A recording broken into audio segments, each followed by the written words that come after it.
Hey YouTube. Alright, we're back with one of the last update videos of the build of the Trailmaster Tm35. Pretty much completely done. The only thing is having a hard time getting this this bolt to go all the way through and to line up on the other side to keep the seat down on this side. So I'm having an issue with that. One thing I wanted to point out that I've noticed that a lot of people are shitting on about Trailmaster, EGL, KO, all these other brands. They're saying that this this gas cap is leaning to the left, you know, and it's a piece of shit and it's not made correctly. Well, that's not correct, because if you can see the way it's designed, it's made to be offset, and it's made to be offset so that you can actually fill it.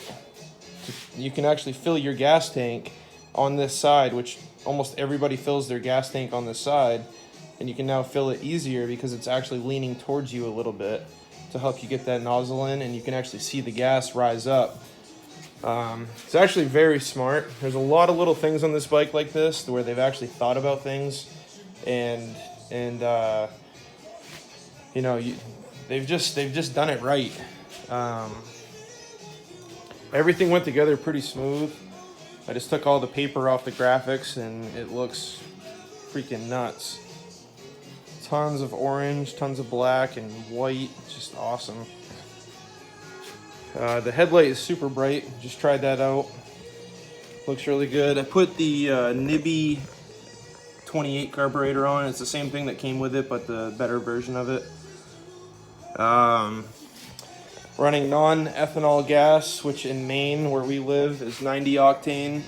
So non-ethanol, 90 octane, and then I use the Klotz octane booster, 1 ounce per gallon, which raises the octane level to about 2.5 points per gallon.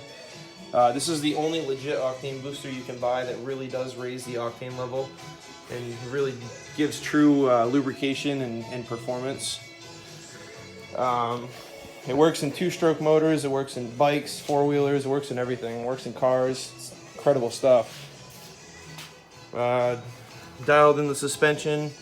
Anybody who gets these, you need to watch out. These, I don't know what you call them, these nuts basically that keep the shock tight. They were up too high. They were actually rubbing into my airbox and they were about to buff a hole in the airbox.